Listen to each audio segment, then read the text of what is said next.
labbaik. Wukuf, khutbah wukuf Arafah. Nah, terus.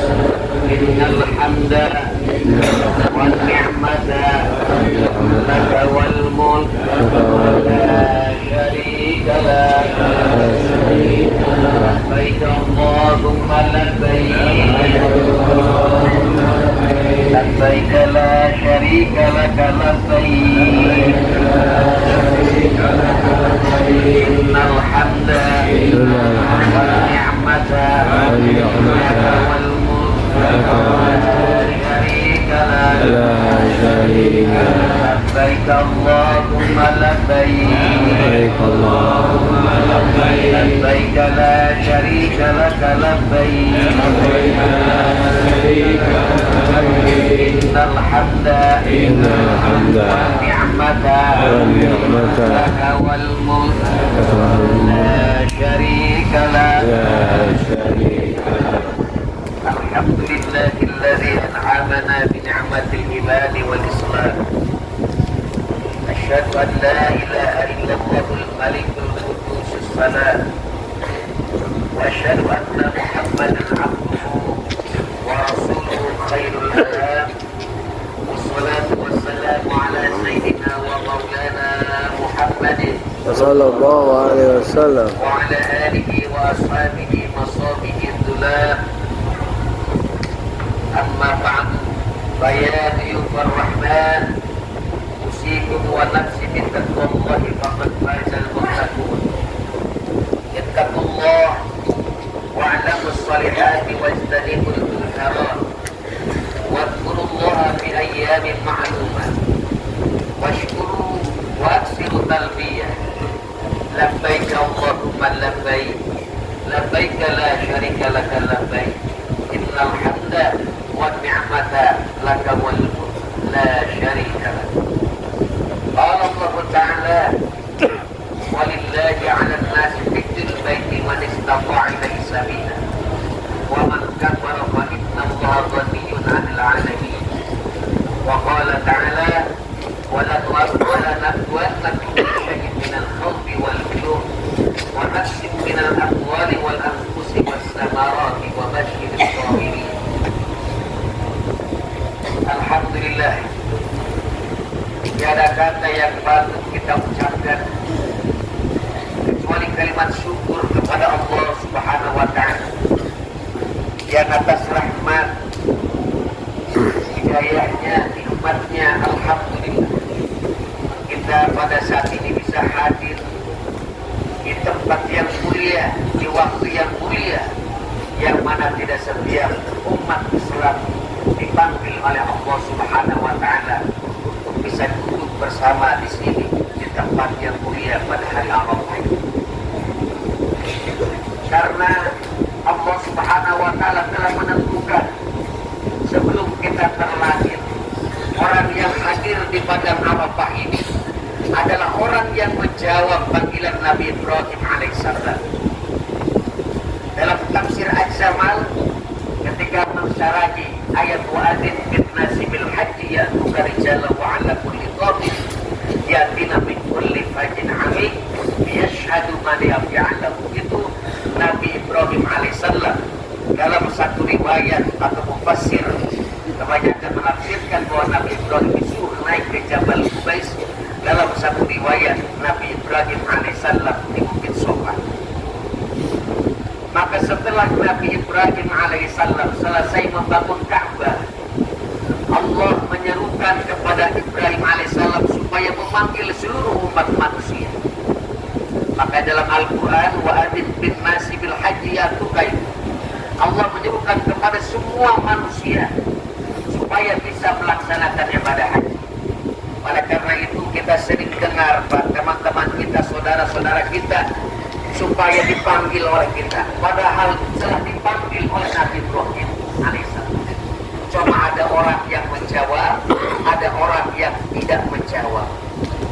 Maka ketika kita menjawab dengan labbaik Allahumma labbaik, maka dalam kitab tafsir Az-Zamal itu diterangkan, kalau orang menjawab panggilan Nabi Ibrahim alaihissalam labbaik satu kali, maka dia akan haji satu kali. Maka ketika orang itu terus bertalbiyah, ketika dipanggil oleh Nabi Ibrahim alaihissalam, labbaiknya banyak, baca talbiyahnya banyak, maka dia akan bisa beberapa kali pergi atau melaksanakan. Allahumma amin. Dan ini banyak kita saksikan, Bapak sekalian, qadarullah. Banyak saudara-saudara kita yang tanpa ngantri pun mereka bisa hadir dengan sebab-sebab yang lain. Ini adalah bukti kekuasaan Allah Subhanahu wa taala bahwa panggilan Nabi Ibrahim alaihissalam itu bilisani qudratillah, dengan lisan kekuasaan Allah Subhanahu wa taala. Karena kalau tanpa lisan qudratillah, maka panggilan Nabi Ibrahim alaihissalam itu tidak akan sampai kepada seluruh umat manusia berbagai bentuk. Maka kita saksikan pada hari ini semua orang berkumpul di padang Arafah, bukan hanya kita orang Indonesia, tetapi dari berbagai benua, berbagai warna kulit, bahkan mukhtalifatil lughat wal adnas, dengan berbeda bahasa. Bahkan kita tidak mengerti dengan bahasa-bahasa mereka dan mereka pun tidak mengerti dengan bahasa kita. Allah hadirkan sekarang ini di tempat yang mulia ini di padang Arafah untuk sama-sama mengingat Allah Subhanahu wa taala. Mereka ada yang kulit hitam legam, mereka ada yang warna kulit yang merah, ada yang kulit yang putih, ada yang tinggi, ada yang kurus, ada yang mancung. Semua Allah hadirkan. Pada hari ini Allah hadirkan sebagai bentuk kekuasaan Allah Subhanahu wa taala, dan supaya kita ini juga mengingat ketika wukuf di padang Arafah tentang ahwali yaumil qiyamah. Karena sesungguhnya hari Arafah ini adalah suatu gambaran terhadap mahsyar. Karena semua yang terjadi di dunia ini adalah gambaran-gambaran akhirat. Dan Allah Subhanahu wa taala telah menciptakan amsal itu. Wa tilkal amsal nadribuha linnas la'allahum yatafakkarun. Semua di dunia ini adalah amsal atau tamsil supaya kita berpikir.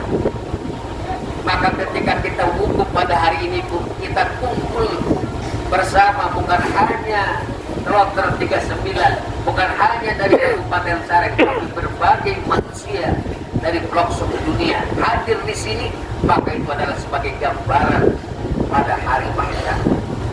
Dikala Allah Subhanahu wa taala akan mengumpulkan semua umat manusia, bahkan bukan hanya umat Nabi Muhammad SAW, tetapi mulai dari Nabi Adam alaihissalam ila yaumil qiyamah, sampai akhir yang manusia Allah akan hadirkan di alam mahsyar. Dan ketika di alam mahsyar itu manusia tidak tahu apakah mereka akan masuk surga atau neraka. Maka pada hari ini pun kita walaupun kumpul di padang Arafah, kita tidak tahu apakah haji kita ini mabrur, apa haji kita ini ditolak oleh Allah Subhanahu wa taala. Walaupun kita berkumpul di sini, apakah kita di surga atau bukan? Karena Allah hanya menjanjikan kepada yang mabrur saja yang Allah janjikan dengan jannah. Di mana Allah Subhanahu wa taala lewat kisah Nabi Muhammad sallallahu alaihi wasallam menjanjikan al-hajjul mabrur laisa lahu jazaa minal jannah. Allah pastikan orang yang mendapatkan haji yang mabrur, maka dia itu akan ahlu jannah, ahli surga. Dan ini adalah jaminan dari Rasulullah sallallahu alaihi wasallam. Maka oleh karena itu kita harus berupaya, karena ini adalah puncaknya yang paling utama yang tidak bisa diwakilkan.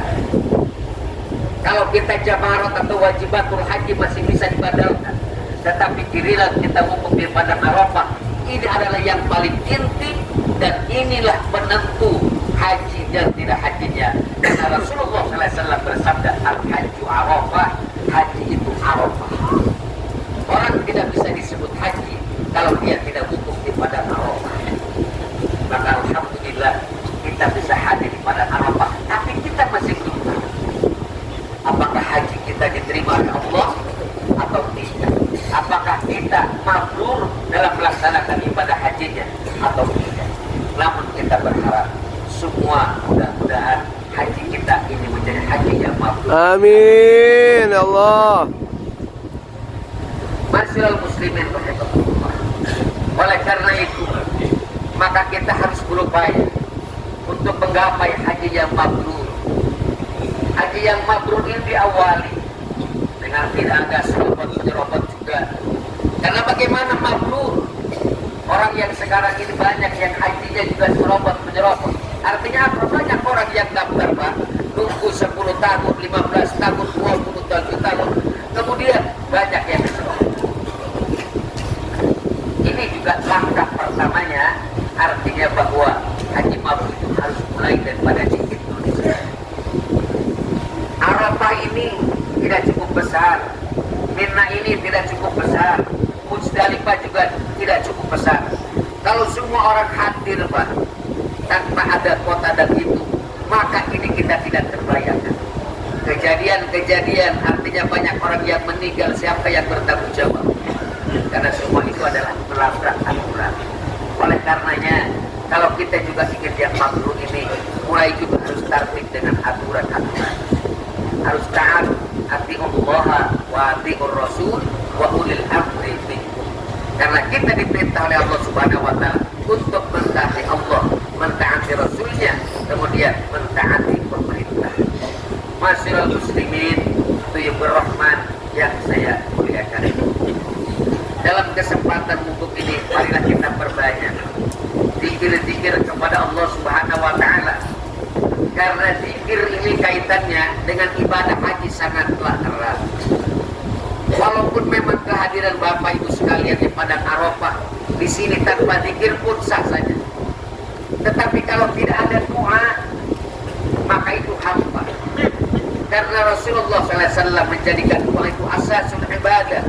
Ad-du'a wal ibadah. Dalam hadis yang lain Rasulullah SAW bersabda, ad-du'a wal ibadah. Wa doa itu adalah intisarinya ibadah. Doa itu adalah asasnya ibadah. Jadi kalau ibadah tanpa ada doa, tanpa ada zikir, maka akan terasa hampa. Kita kalau berbicara sedikit, memang Pak, ketika hadir kita di Padang Arafah ini tanpa zikir pun sah saja. Tetapi hampa.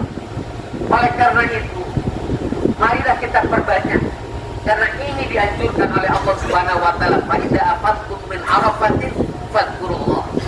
Kalau kita bertolak ke Arafah ini, kita diperintah oleh Allah Subhanahu wa taala untuk memperbanyak zikir kita kepada Allah Subhanahu wa taala, untuk mengingat kepada Allah Subhanahu wa taala. Dan zikir-zikir yang maksur, zikir-zikir yang datang dari Rasulullah SAW itu yang paling kita perbanyak. Seperti membaca la ilaha illallah wahdahu la syarikalah lahul mulku wa lahul hamdu yuhyi wa yumiit wa huwa ala kulli syai'in qadir. Kita bacakan itu. Kita bacakan di Padang Arafah membaca sholawat. Kita bacakan di Padang Arafah membaca talbiyah. Kita perbanyak membaca Al-Qur'anul Karim. Setidaknya kita membaca Qul huwallahu ahad atau suratul Al-Ikhlas minimal 100 kali. Apalagi kalau per orang 1000 kali. Allahumma sholli alaih. 100 kali saja sudah banyak. Kalau kita ikhlas, insya Allah, karena lipatan pahala membaca surat Al-Ikhlas berbeda. Karena kita 3 kali saja membaca surat Al-Ikhlas, itu sama dengan menghatamkan Al-Qur'anul Karim. Kalau kita banyak lagi membaca surat Al-Ikhlas 100 kali sampai 1000 kali, bahkan dalam satu keterangan ini diterangkan kalau kita membaca Qul huwallahu ahad suratul Ikhlas pada hari ini, di tempat ini, 1000 kali ini, insya Allah semua hajat-hajat kita, baik itu hajat dunia maupun hajat akhirat, Allah akan kabulkan. Amin. Oleh karenanya kita jangan bermalas-malasan. Setelah nanti kita sholat zuhur dengan jamaah takdim dasar itu, mari kita perbanyak zikir kita kepada Allah Subhanahu wa taala. Dan bukan hanya di Arafah saja, tetapi ketika kita di Muzdalifah pun mengingat Allah Subhanahu wa taala, di Mina pun kita mengingat Allah Subhanahu Wa ta'ala. Kemudian jangan lupa kita juga meminta supaya dimerdekakan kita ini oleh Allah Subhanahu wa taala dari api neraka, Pak. Bukan hanya terkabul hajat dunia saja dan akhirat saja. Tapi kita mohon kepada Allah Subhanahu wa taala supaya diri kita, orang tua kita, keluarga kita, kerabat-kerabat kita dimerdekakan oleh Allah Subhanahu wa taala dari api neraka. Rasulullah SAW bersabda, "Ma min yaumin aktsara min ayya'tika Allahu fi 'abdan minan nar min yaumil Arafah." Kata Rasulullah SAW, tidaklah Allah membebaskan hamba-hambanya dari neraka melebihi ketika hari Arafah. Tentu ampunan Allah tersebut bukan untuk semua orang, namun hanyalah untuk orang-orang pilihan. Lantas siapakah yang mereka telah Allah pilih? Allah akan merdekakan pada hari ini kita dari api neraka. Amin, Allah Allah. akan pilih hambanya itu apabila hajinya man hajja falam yarbus walam yafsuk kharaja min dzunubi kayami waladatu. Hajinya tidak ropas, hajinya tidak maksiat, hajinya tidak fasik. Itulah yang akan dimerdekakan oleh Allah Subhanahu wa taala. Hajinya tidak jidal. Ya. Maka kita harus menjaga. Karena ini dilarang berat oleh Al-Qur'anul Karim, paman hajja paman faradha fina hajja wala rafasa wala fusuqa wala jidal. Jadi kita tidak boleh berbuat maksiat, berbuat jidal, berbuat kemaksiatan di tanah yang mulia, di tanah Al-Mukarramah yang penuh barokah itu. Semua Makatul Mukarramah tanahnya barokah oleh Allah Subhanahu wa taala. Amin, Allah. Dan keberkahan Mekah Al-Mukarramah itu bidzati, zatnya bukan karena kaitan-kaitan yang lain. Ini sangatlah berbeda. Jadi Makatul Mukarramah berbeda dengan tanah-tanah yang lain. Kalau Aqsa oleh Allah Subhanahu wa taala diberikan keberkahan karena ada sebab. Tapi kalau Makatul Mukarramah bukan karena ada sebab, tanpa ada sebab pun Makatul Mukarramah di Mekah ini Allah kasih keberkahan. Bukan berarti Mekah ketika hadir Nabi Muhammad berkah, tidak Pak. Sebelum Nabi Muhammad SAW hadir pun Allah Subhanahu wa taala telah menyatakan di dalam Al-Qur'anul Karim, "Inna awwala baiti wudi'a lin-nasi alladzi bi Bakkah mubarakah." Maka ayat ini menunjukkan bahwa Mekah itu diberikan keberkahan oleh Allah Subhanahu wa taala secara zatnya. Jadi kita harus memiliki keyakinan tanah Mekah, airnya, udaranya, semuanya itu diberikan keberkahan oleh Allah Subhanahu wa taala. Sehingga mudah-mudahan kumpulnya kita di tempat yang berkah ini, di hari yang berkah ini, kita dimerdekakan dari api neraka. Amin, Allah. Kita dimerdekakan oleh Allah Subhanahu wa taala dari api neraka. Amin, Dan Allah. kita mudah-mudahan semua mendapatkan haji yang mabrur. Amin. Karena haji yang mabrur itu adalah khairul dunya wa ma fiha. Wa hajjatul mabrurah laisa lahal jajal dal jannah. Haji mabrur lebih baik dari dunia dan isinya. Dan haji mabrur tidak ada balasan baginya kecuali surganya Allah Subhanahu wa taala. Allahu akbar. Allahu akbar. Allahu akbar. Walillahil hamd. Masyarul muslimin dayufur rahman. Kehadiran kita di Arafah ini sesungguhnya mencerminkan perjalanan berpulang menuju kepada Allah Subhanahu wa taala. Kita berpulang kepada Zat yang Maha Mutlak. Berpulang adalah gerakan menuju kesempurnaan. Inna lillahi wa inna ilaihi raji'un. Sesungguhnya kita adalah milik Allah dan sesungguhnya kita akan kembali kepada Allah Subhanahu wa taala. Jamaah haji yang dirahmati Allah, kepulangan kita menuju Allah. Allah Subhanahu wa taala dalam proses haji itu bermula dari mikot.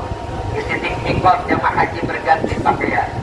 Kemudian pakaian menutupi diri kita, wajah kita, pakaian melambangkan bola, desain dan mod. Pakaian melambangkan keinginan dan nafsu. Pakaian melahirkan status dan kelas. Pakaian menciptakan batas-batas palsu yang menyebabkan lahirnya posisi atau bawah, bahkan perpecahan di antara sesama.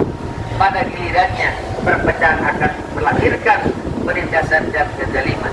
Dari sinilah lahir konsep identitas kelakuan. Ini kemudian berasuk ke semua sisi kehidupan, sehingga orang menjadi egois hanya mementingkan diri sendiri. Di titik mikot pakaian kita tanggalkan, lalu kita kenakan kain kafan selai kain putih yang sederhana. Pakaian inilah yang dikenakan oleh seluruh jamaah haji, mereka yang hendak kembali menuju Allah Subhanahu wa Ta'ala. Manusia dikala itu laksana setitik air yang menetes ke tengah samudra. Perbedaan itu lebur, kelakuan, keangkuhan, dan kecenderungan yang mementingkan diri sendiri. Semua ditanggalkan dan dikubur di mikot. Di mikot inilah kita sebagai manusia diingatkan tentang apa yang menjadi tujuan hidup yang sesungguhnya. Setelah menanggalkan kain pakaian beserta semua atribut yang membedakan diri seseorang dengan yang lainnya, barulah ia boleh bergabung dengan banyak orang. Setiap orang melebur diri dan mengambil bentuk sebagai insan manusia. Semua kecenderungan diri telah terkubur, semua keakuan dan keakuan telah mati di mikot, dan kita lahir menjadi diri yang baru. Jamaah haji yang dirahmati Allah, ketika keakuan dan keakuan telah terkubur, yang ada dan hanyalah Allah Subhanahu wa Ta'ala. Di sini kita meneguhkan komitmen tauhid, yakni hanya menuhankan Allah Subhanahu wa Ta'ala. Kita lenyapkan Tuhan di dalam diri kita dan di sekitar kita, baik dalam bentuk hawa nafsu dan godaan pesona dunia. Tauhid ini akan melahirkan komitmen sami'na wa ata'na, kami dengar dan kami taat atas perintah Allah. Ketaatan inilah yang dicontohkan oleh Nabi Ibrahim alaihissalam. Amin. Dengan melaksanakan perintah Allah untuk menyembelih putranya Ismail di Mina. Sebelum mereka sampai di tempat yang dituju, iblis datang dalam wujud manusia menggoda Nabi Ibrahim alaihissalam dan putranya agar menghentikan dia. Namun dengan penuh keyakinan dan ketakwaan kepada Allah Subhanahu wa Ta'ala, Nabi Ibrahim alaihissalam, istrinya, putranya tetap melaksanakan perintah Allah Subhanahu wa Ta'ala. Masyarul muslimin, tujuh rahman, ayuhan nas, isma'u qawli wa'adilu ta'lamna anna kulla muslimin akhil muslim wa anal muslim wa la yahillu li jabrin min akhihi illa ma'ataw amri min nafsi minhu wa la tadlakunna anfusakum Allahumma hal balagna kullahuna inna Allah man harama alaikum dima'akum wa amwalakum ila amwalakum akurmati yaumikum hadha. Wahai manusia, sekalian dengarlah kata-kataku dan perhatikan, kamu akan mengerti bahwa setiap muslim adalah saudara muslim yang lain, dan kaum muslim semuanya bersaudara, tetapi semua tidak dibenarkan mengambil sesuatu dari saudara kecuali jika dengan senang hati diberikan kepadanya.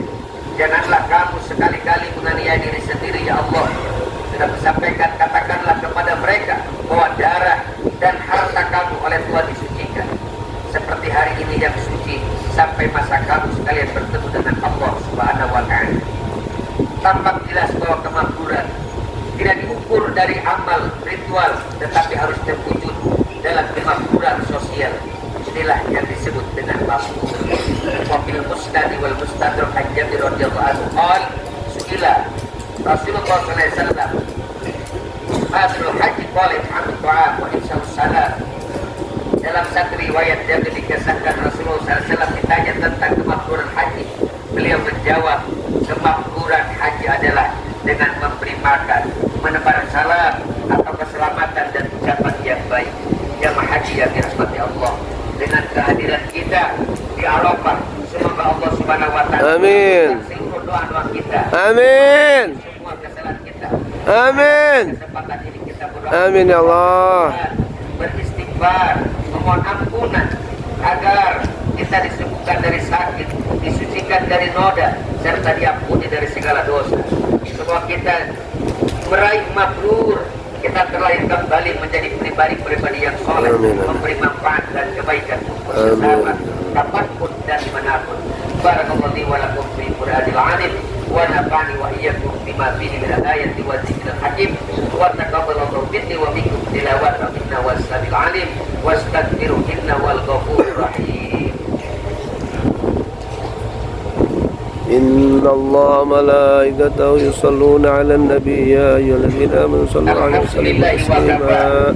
وأصلي وأسلم على سيدنا محمد المصطفى وعلى آله وأصحابه أهل الوفا أشهد أن لا إله إلا الله وحده لا شريك له وأشهد أن سيدنا محمدا عبده ورسوله أما بعد فيا أيها المسلمون أوصيكم ونفسي بتقوى الله العلي العظيم واعلموا أن الله أمركم بأمر عظيم أمركم بالصلاة والسلام على النبي الكريم وقال إن الله وملائكته يصلون على النبي يا أيها الذين آمنوا صلوا عليه وسلموا تسليما اللهم صل على سيدنا محمد وعلى آل سيدنا محمد كما صليت على سيدنا إبراهيم وعلى آل سيدنا إبراهيم وبارك على سيدنا محمد وعلى آل سيدنا محمد كما باركت على سيدنا إبراهيم وعلى آل سيدنا إبراهيم في العالمين إنك حميد مجيد اللهم آمين يا رب العالمين اللهم اغفر للمسلمين والمسلمات آمين. والمؤمنين والمؤمنات الأحياء منهم والأموات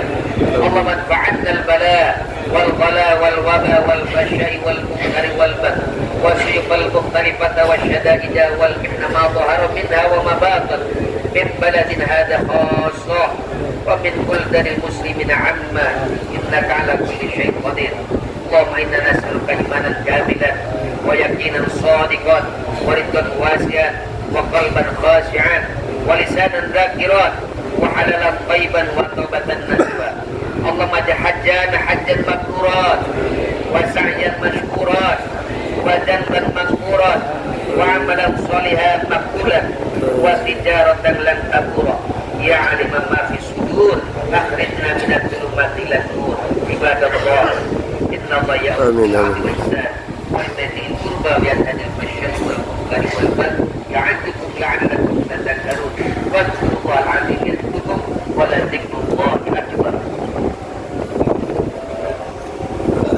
أذن.